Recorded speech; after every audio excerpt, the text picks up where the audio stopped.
Assalamualaikum warahmatullahi wabarakatuh. Yang saya takdimi pengasuh Pondok Pesantren Zainul Hasan Genggong, Kiai Haji Muhammad Hasan Mutawakil Allah SHMM. Yang saya hormati Bapak Rektor Universitas Islam Zainul Hasan Genggong, Bapak Dr. Abdul Aziz Wahab MAG. Yang saya hormati untuk seluruh segenap jajaran dosen dan tenaga kependidikan Universitas Islam Zainul Hasan Genggong.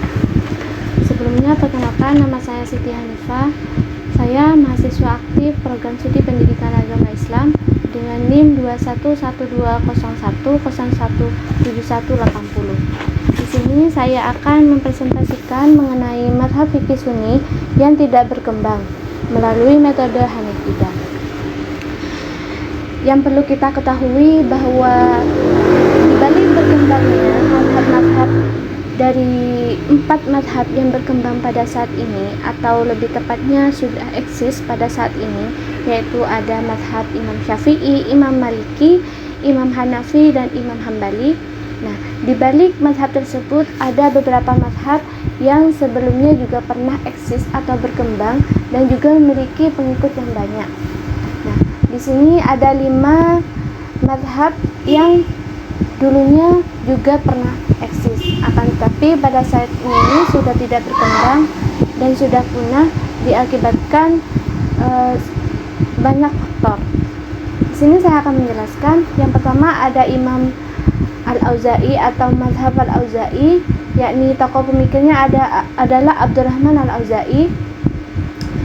Alasan dari kepunahan mazhab tersebut yakni pada awalnya penduduk Syriah itu bermazhab Al-Auza'i. Akan tetapi saat Bani Umayyah pindah ke Andalusia, orang-orang yang bermazhab Al-Auza'i itu juga ikut pindah. Mazhab ini hanya bertahan 2 abad saja. Sebab mazhab ini surut karena perkembangan mazhab Maliki dan Syafi'i di Andalusia. Jadi pada saat itu mazhab ini surut dikarenakan berkembangnya mazhab lain, yakni mazhab Maliki dan Syafi'i. Nah, faktor lainnya juga dikarenakan pada saat itu mazhab ini juga pandangan-pandangan dari mazhab Imam Al-Auza'i itu tidak dituliskan oleh murid-muridnya, dan yang mengakibatkan mazhab tersebut, pandangan-pandangan mazhab tersebut hilang dan tidak diteruskan oleh murid-muridnya. Mengapa murid-muridnya pada saat itu tidak menuliskan mazhab tersebut? Dikarenakan ada sebuah keyakinan jika menuliskan suatu ilmu itu sama saja menurunkan wibawa ilmu itu sendiri. Dan yang kedua itu ada As-Tsauri. Tokoh pemikirnya adalah Sufyan Ats-Tsauri. Beliau wafat pada tahun 161 Hijriah atau 778 Masehi. Mazhab ini tidak dianut lagi dikarenakan wafatnya penerus mazhab Ats-Tsauri, yaitu Abu Bakar Ghaffar bin Abdurrahman pada tahun 406 Hijriah. Jadi faktornya ini karena penerusnya itu wafat, akhirnya mazhab dan pandangan-pandangan tersebut tidak diteruskan oleh murid-muridnya. Nah, yang ketiga itu ada Al-Lais bin Sa'ad, yaitu tokoh pemikirnya adalah Al-Lais bin Sa'ad, yaitu Abu Al-Haris Al-Lais bin Sa'ad bin Abdurrahman Al-Fahmi. Faktor dari kepunahan mazhab tersebut yaitu adalah Imam Al-Lais tidak mencatat atau mendokumentasikan pola pikir beliau tentang hukum dan dalilnya, hampir sama dengan mazhab Al-Auza'i. Dan yang kedua yakni jumlah murid Imam Al-Lais sangat sedikit dibandingkan dengan mazhab-mazhab lainnya yang berkembang pada saat itu. Yang ketiga yaitu terlalu dekatnya dinasti Abbasiyah beliau dengan dinasti Abbasiyah sehingga para ulama itu enggan dekat dengannya. Jadi pada saat itu Imam Al-Lais bin Sa'ad ini cukup dekat dengan dinasti Abbasiyah yang membuat para ulama pada saat itu tuh enggan untuk mendekatinya. Dan yang keempat itu ada mazhab At-Tabari, yakni tokoh pemikirnya adalah Muhammad ibnu Jarir ibnu Yazid ibnu Katsir ibnu Ghalib At-Tabari. Nah, dalam mazhab tersebut memiliki faktor yang menyebabkan kepunahan dari mazhab At-Tabari. Dalam kitab At-Tafsir fi Ma'alim Al-Bin dikatakan, mulanya mazhab ini banyak pengikut, akan tetapi At-Tabari pernah dituduh menganggap mazhab Syiah. Jadi pada saat itu ada sebuah pandangan bahwa At-Tabari itu menganut mazhab Syiah.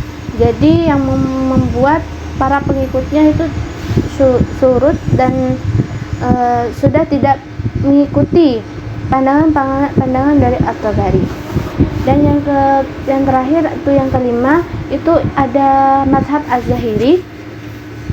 Tokoh pemikirnya adalah Daud Az-Zahiri. Fakta dari kemunahan mazhab tersebut yaitu adalah munculnya buku Al-Kuttab, yaitu catatan sejarah mengenai yang memuat informasi negatif tentang Imam Az-Zahiri atau mazhab Az-Zahiriyah. Dan yang kedua yaitu ada faktornya tidak didukung oleh golongan politik.